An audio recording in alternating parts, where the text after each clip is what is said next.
Welcome back to TiffDoesLoans Podcast and at the iFinance Mortgage Studio. Today's guest, we have Emmanuel Amezcua. How are you? Good, how are you? Thank you so much for joining me. Emmanuel is with Douglas Elliman Real Estate, and you are based in... I did talk to one of your colleagues Yes. last week, and he was in like Beverly Hills, Long Beach, but you have a couple of different areas. Yeah, right? I also do a Beverly Hills, Okay, work with awesome. him in Long Beach. We work Yeah. together when we do Long Beach. I also, based in LA, I live in LA, so I do real estate in LA.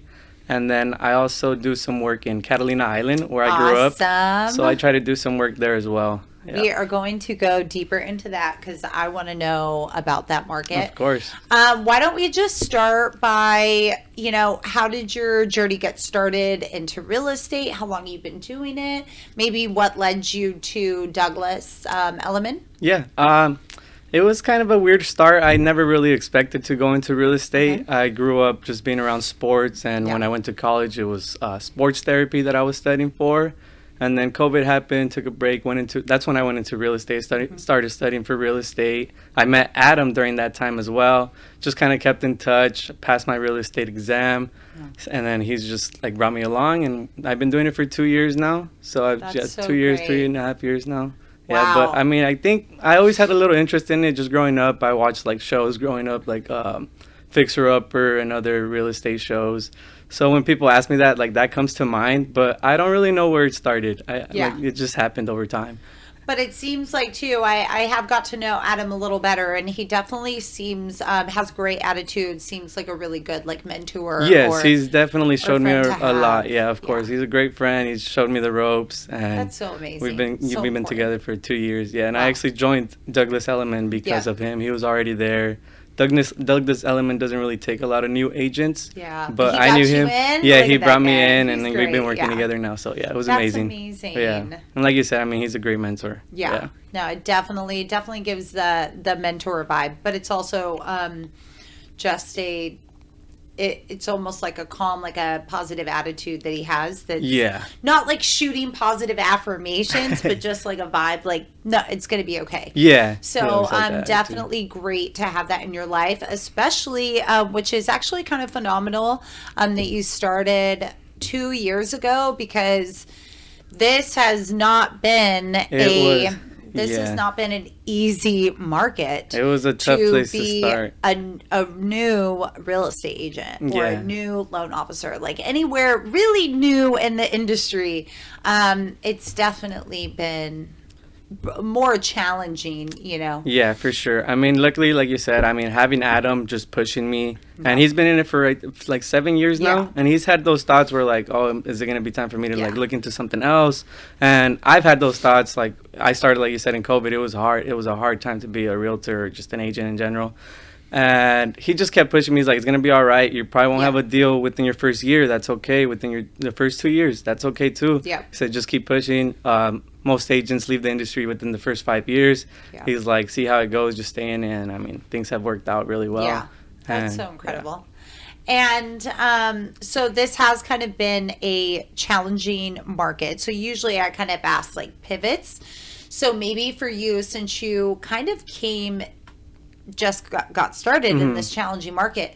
So what was your, what has been your strategy kind of jumping in there? Like what did you kind of focus on? I'm sure being newer, you had a lot of other agents like, oh, you need to do this, this, but also a lot of those things that may have worked for them a couple of years ago when the market was hot, maybe didn't. So how did you kind of put that together? Well, I just started off with like just the typical like the door knocking, the flyers and stuff, and that was a little slow at first, but then it started to turn into business over like after a year. Wow. Those same people started calling me back. At first I was like, this isn't really working out. Like, what am I doing? I'm just wasting my time going door to door.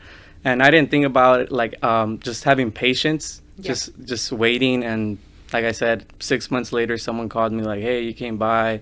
Every now and then, like, they remembered me. So just doing door knocking, cold callings, that's what I stuck with, being new and just going back to like the original things that worked before. doing that. And then also, like, now I know a lot of social media is like becoming very popular, and like virtual tours. We've started doing virtual tours as well, because like I know during COVID, it was like the catalyst for that, like 3D virtual tours and everything. So we started doing more of that, just allowing buyers from everywhere, not even just the local market, to see the property that we have for sale. And it just stuff like that, just using more technology, because it's like becoming very popular. So yeah, pretty much just that, just technology, and going back to the original stuff that worked, door knocking and flyering and stuff. Yeah, absolutely. I've even started doing more like cold calling and stuff, or the door knocking. I'm gonna go. It's a slower process, but it works. Yeah, but ultimately, but it's also how this whole industry, like, got built. Started, like, they didn't have social media, 20, 30 years ago. They were just going, really, for all sales. Yeah, and then that's for me, what it you was... did. You opened the phone book and you start calling people. For everything. Or at least now, door knocking, I mean, it sounds like, door knocking, but at the same time, we have, like, AI systems. Like, we can target more so now. Yeah. Like, which area, who we kind of want to talk to, and then bring that marketing material. Yeah, and you could personalize it so much now and everything. It's definitely, so then we can add, it's another, like, a strategy of, like, now we have the tools to where we can really add value. Exactly. Like, we can look at kind of the area and then be like, what program, what will benefit, maybe this group in this area. Yeah. And then also, like I said, being new, I didn't really have a reputation or a big social media following, so I had to build that. Yep. And like my someone that I worked with, their name are Cindy and Misty, and they have a big following on social media. So I would be like, how am I gonna get there? And it's just, like I said, the door knocking, flyering, and just building that up. Yeah. Do you put do you have like a QR code? Like to post, like to like have, or... maybe like on your marketing materials. So so they go directly to the social media. Yeah, we did start doing that as well. I have like 7 links. So. Yeah.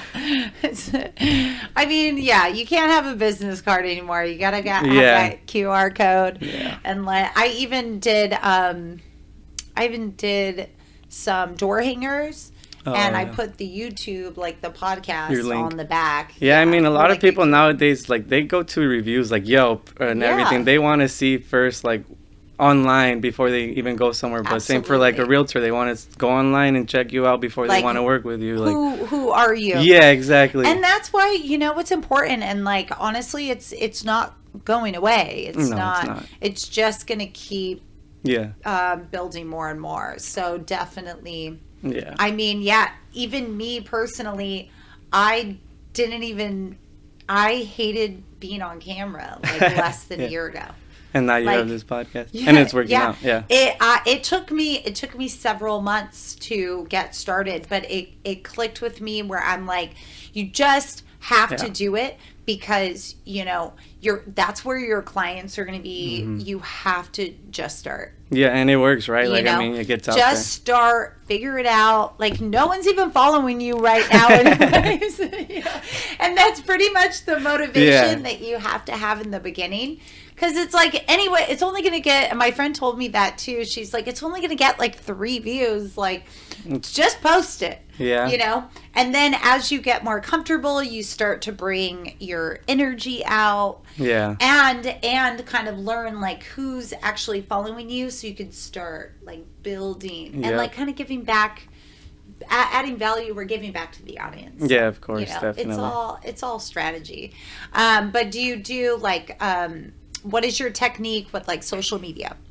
Well, I do want to start like doing tips and tricks. Like, I know we started one on Airbnb tips. Ooh, just like where to buy and like where to buy that investment property, and we need to continue doing that. I know I was part of only like one tip, and we stopped doing that, but I want to keep doing stuff like that.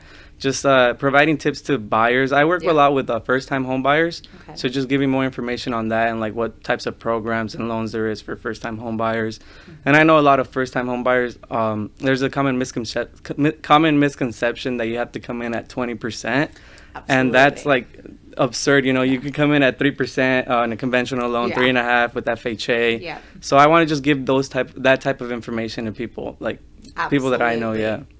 education. Yeah, for sure. Just providing the information for them and letting them deal with it. Yeah. That's really like and that's what I, help to do or aspire to do with this too. It's just bringing that, we're here to empower and educate our potential buyers, sellers. Like right now I don't really have much of that going on my social media. It's more just random posts of what I'm doing on a certain day when I have an open house. But that's what I want to build. Yeah, just like an informational thing. Start. Yeah, like you said, right? Start today. Yeah, you already are. Look, you're here. So very incredible. Thank you for start in this industry, especially in a tough market. So kudos to you, and like also, even having that, a lot of people may have not had that kind of strength or like to pick a mentor, like some, me, I'm a little more, I'm definitely, now I'm getting better, and learning it's better to get a coach, and it really shaves off a lot of time. But especially me a couple of years ago, I'd have been like, no, I need to do it by myself. Now I'm like, okay, I'm exhausted. Like, just tell me how to do it. And it's okay to have a mentor. Yes, it's definitely, I definitely have mentors in my life now, and it really does make all of the difference. Yeah, for sure. Because I mean, in the industry that we're in, like, if you go in and try to do everything on your own, you're gonna mess up. Yes, you're gonna mess up a lot. So, but if you have someone there showing you, okay, you messed up, but this is how you go through it, and you're gonna learn a lot that way. Yeah. And then, so why don't you kind of tell me? So you're in LA market, LA, Long Beach, and then we'll kind of put Catalina on itself. So how is the LA and Long Beach kind of market right now?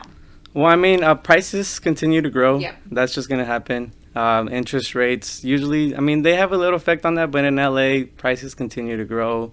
The demand is still going to continue to rise as well. So that's where it's at right now. It's just going to keep rising. Prices are going to keep rising. Demand is going to stay there.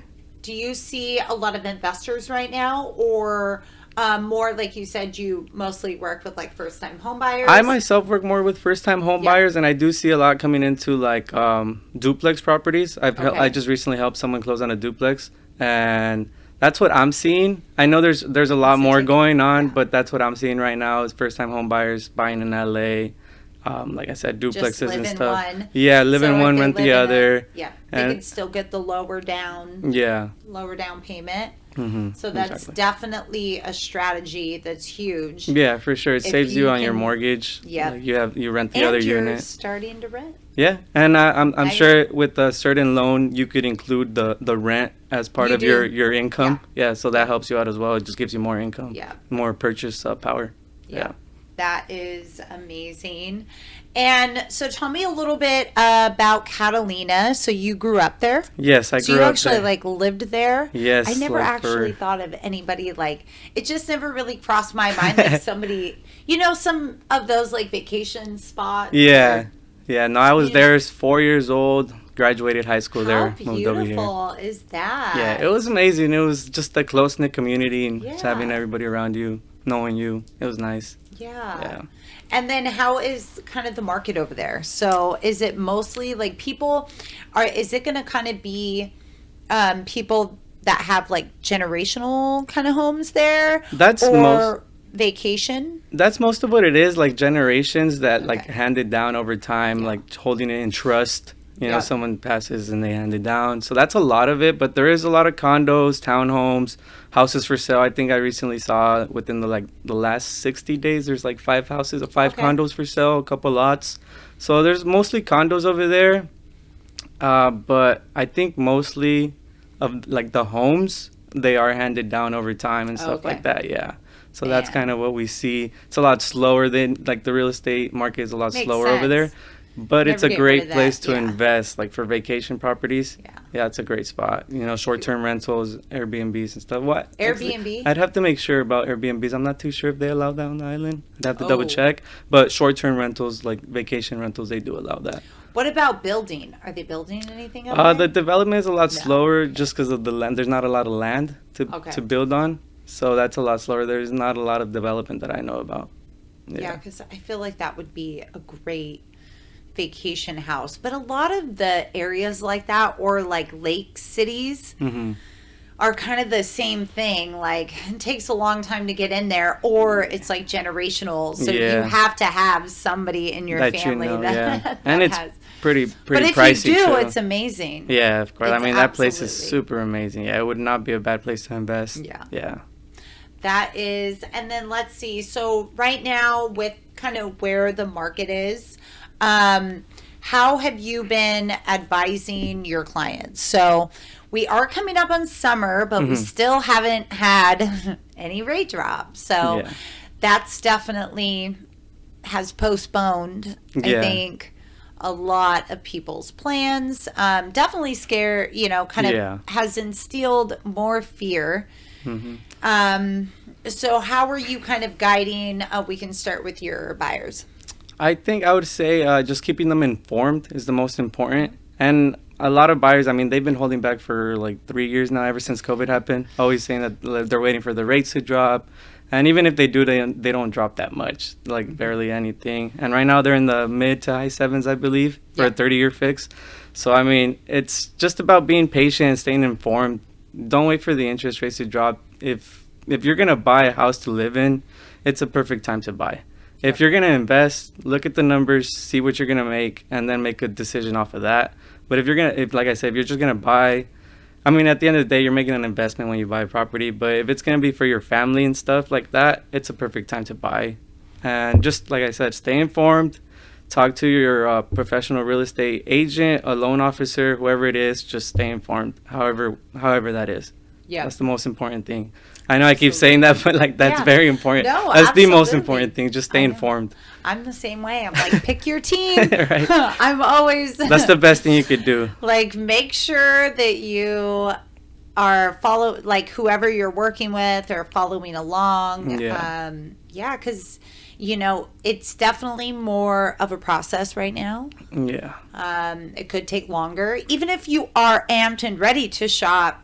It could still take a couple months to, Even there's if you have still all the multiple means offers. and everything, you still There's still, I mean, the open houses, I do have one this weekend, but the open houses, they're still going, one that I was at, I mean, it was constant all day.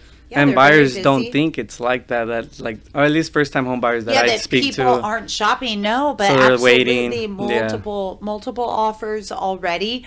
But we're still in a little bit of a sweet spot that you may be able to, and correct me if I'm wrong, but kind of get some seller credits, maybe a little bit of negotiations. You have a little bit more negotiation power right now, of course. I mean, with it being like less buyers in the market, you have a little bit more buying power. So getting seller credits is like a great way to do it. You don't bring down the price point on the home, but you could use that money for closing costs or renovation, like just to fix anything up that you might have found wrong with the property. But right now it would be a perfect market to do that. Because the interest rates are high as well. Like some people say they're high, but historically they're really low. Yes, but we can't really compare that fully because granted, okay, they're lower, but the values of the homes are a lot higher. So that's true. So I do appreciate, I see those numbers and I get it, but also there's a huge difference than 8% on a $100,000 home, then even 18% on like 150 or 200,000 versus like 7 or 8% on $1 million. I'm like, so you got to take that a little bit, I think, with a grain of salt, but absolutely, they have like a little bit of negotiations right now too. Have you kind of been seeing that in LA or Long Beach? We did see a little bit of that. We have a listing right now that kind of got into a bit of a bidding war. Okay. And it was an all cash offer for the first offer. And we told the seller, here's the option. You can either take it now, but you also have the option to wait a couple of days and see what happens. Yep. And we waited. They got into a bidding war, and we got into the escrow over asking. So, okay, nice. So like you said, there's a bit of a bidding war with the buyers going on. Yeah. I mean, with that, it worked out for the seller. But yeah, so that's more on the selling side, and that's what they're hoping. I feel like a lot of sellers have held back right now, or like on the sidelines a little bit, because this is like gearing up for summer. Yeah, so they it doesn't expect more really buyers matter and stuff interest too, rates or what have you. Like people are going to be out. It's summer. People are buying no matter what. No matter what the interest rate is, people are buying. Yeah. So don't let that hold you up. Yeah. Just focus on the payment. That's usually how I kind of do it. Yeah, just find something affordable. When some of my clients, or especially if they're like newer clients, and they're just like, "What's the interest rate? Rate?" I'm like, "Here is the payment." They're always so focused on the interest rate. It's like the interest rate, but let's block that out of our mind, because granted, the interest rate, it's not going to be what it is. What if you get in your home in a month? And then going back to, like you said, seller credits, you could also buy down the rate. Yes. And you could pay down a lower interest rate. There are definitely some programs like that, and I don't know if you have loan officers or like clients that go to you like, "Oh, my loan officer says we need like $15,000 for seller credits." That's for me or somebody like me that we're trying to get, because we do have some temporary buy down programs that if we get like a certain amount of seller credits, we can temporarily buy their rate down for the next 2 years.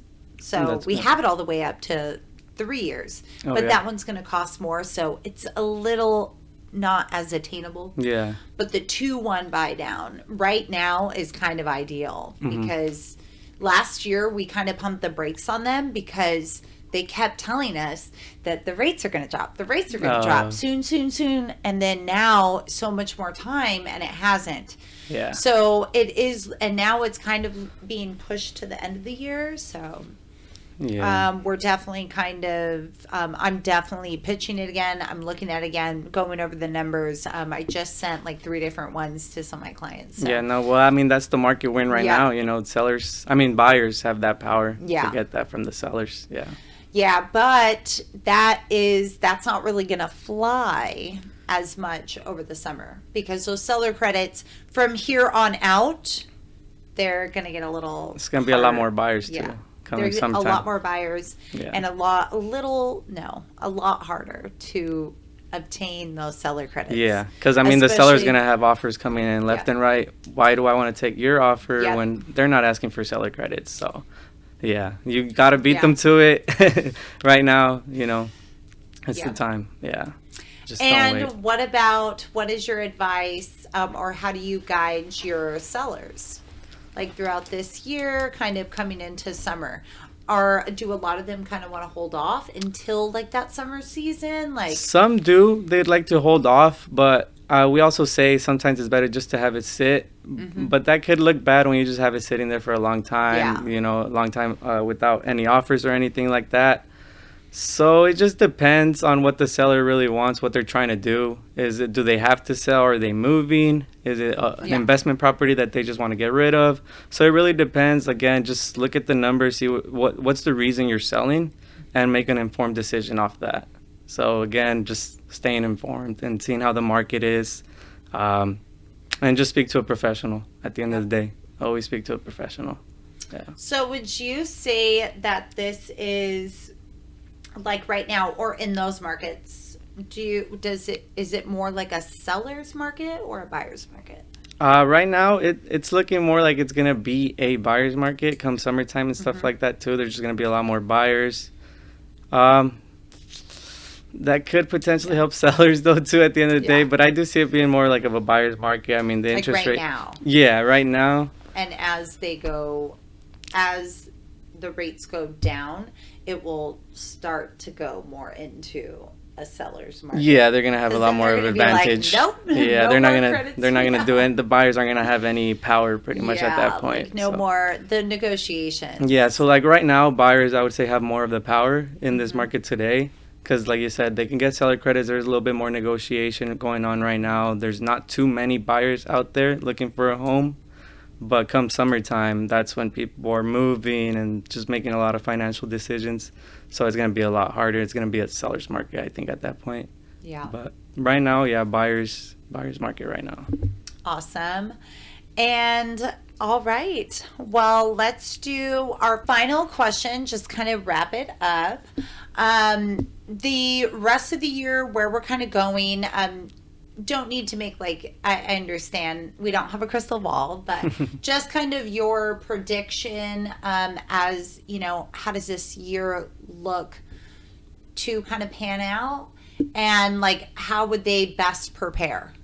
Best prepare is speak to a loan officer and get yourself pre-approved, pre-qualified, whatever that may be for you. Even if you're not looking to buy right now, if it's within like 6 months, 7 months, get prepared right now. Have everything lined up. A loan officer will get you prepared and tell you exactly what you need to do in order to buy in those 6 months. So whether it is you get your credit up, pay something off. So speak to a loan officer, loan originator first, get that lined up, and then speak to an agent, and from there, just, you know, it'll go on from there. But the most important thing is, get that team together and then go on from there. Yeah. That team is going to get you. We all have to work together Yes. in this industry right now. Exactly. Yes.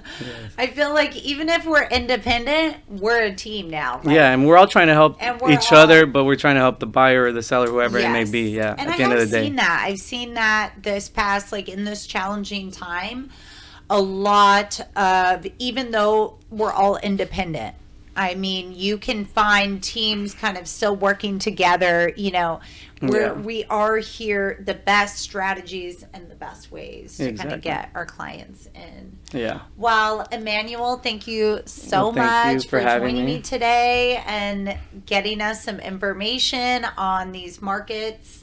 If you would like, I'm going to have Emmanuel's, all of his information below. Feel free to like, share, subscribe. Thank you for joining us, and thank you for coming in. All right.